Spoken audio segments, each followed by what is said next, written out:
Rail मंत्री अश्विनी वैष्णव का वलसाड दौरा। आरपीएफ का 40वां स्थापना दिवस मनाया गया। 41 आरपीएफ जवानों को सम्मानित किया गया। पश्चिम रेलवे के रेलवे सुरक्षा बल आरपीएफ का 40वां स्थापना दिवस आज वलसाड स्थित क्षेत्रीय प्रशिक्षण केंद्र में मनाया गया। केंद्रीय रेल सूचना एवं प्रसारण तथा इलेक्ट्रॉनिक्स एवं सूचना प्रौद्योगिकी मंत्री अश्विनी वैष्णव इस कार्यक्रम में मुख्य अतिथि के रूप में उपस्थित थे। मंत्री अश्विनी वैष्णव ने परेड का निरीक्षण किया और उपस्थित जनसमूह को संबोधित किया। उन्होंने सराहनीय सेवा प्रदान करने वाले 41 आरपीएफ जवानों को पुरस्कार भी प्रदान किए। परेड में रेलवे सुरक्षा विशेष बल आरपीएसएफ, महिला platoon, commando team, dog squad, Segway platoon और आरपीएफ बैंड शामिल थे।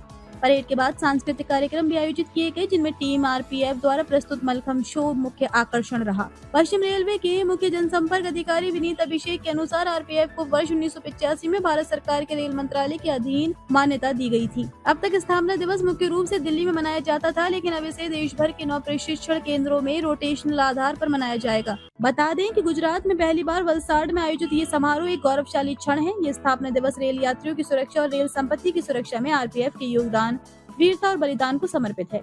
लगभग 75,000 कर्मियों वाला आरपीएफ यशो लाभस्व के आदर्श वाक्य के साथ निरंतर सेवा कर रहा है। का आज फाउंडेशन डे है। रेलवे प्रोटेक्शन फोर्स देश भर में डेली 2 करोड़ यात्रियों की सुरक्षा में हमेशा प्रयासरत रहते हैं सभी जवान। आज उनके फाउंडेशन डे पर उनका अभिनंदन। साथ ही साथ टेक्नोलॉजी का उपयोग करके किस तरह से सेफ्टी और सिक्योरिटी को और ज़्यादा मजबूत कर सके, वैसा आज संकल्प लिया गया। कई तरह की नई टेक्नोलॉजीज जो कि एनसीआरबी के साथ मिलके नेशनल डिजास्टर जो रिलीफ हमारी बड़ी एक फोर्स है, एनडीआरएफ के साथ जुड़ के सब के साथ मिलके एक बहुत ही अच्छे कोऑर्डिनेटेड वे में सेवा करने का संकल्प है। साथ ही साथ यहाँ पे वलसाड में आया हूँ, तो वलसाड से संबंधित कई विषय भी आज तय हुए। विशेषकर जो एसपी उड़िया उड़पी और कल्याण साइकिल, इन दोनों का ओपनिंग का निर्णय लिया गया। जो शहर के अंदर ट्रैफिक के कंजेशन का मुद्दा था वो सॉल्व हुआ। दूसरा चिपवाड़ और गुंदा मोगरावाड़ी, उसमें एक आरओबी का विषय था, वो भी आज तय किया गया। डुंगरी में अंडरपास का विषय भी तय किया गया।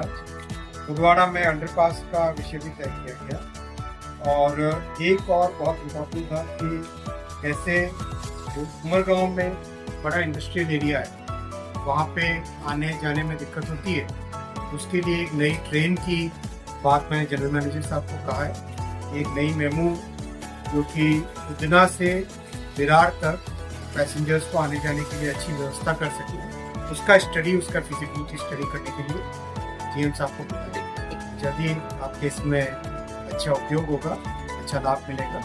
वंदे भारत भी आपके चालू हो गई, इसका भी बेनिफिट है। और भी कई आपके एमपी साहब बहुत ही एक्टिव हैं, लगातार फॉलोअप करते हैं, तो ज़रूर इसमें कुछ जो भी विषय आएगा उसमें ध्यान से। सर, आज कोर्ट में पूर्व रेल मंत्री लालू जी के मतलब इस हद तक करप्शन का लेवल था कि नौजवानों को रोजगार देने के समय उनकी जमीनें लूट ली जाती थी। बड़ा अनफॉर्चुनेट इस तरह का उनका व्यवहार था, लेकिन न्याय ने अपना काम किया है।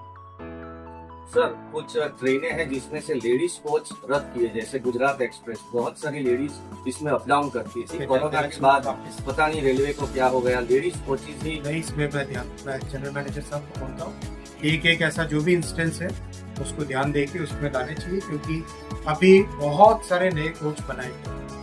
अभी करीब 4,000 के आसपास जनरल कोच ऐड किए, 7,000 और मैन्युफैक्चर हो रहे हैं। और यथासंभव जितने हो सके कैपेसिटी बढ़ाने का काम चल रहा है। जैसा अभी आपको बताया, करीब 35,000 किलोमीटर पटरियां बनाई गई है इन 11 वर्षों में, तो उससे ज़्यादा से ज़्यादा ट्रेन चलाने का प्रयास हर वक्त है।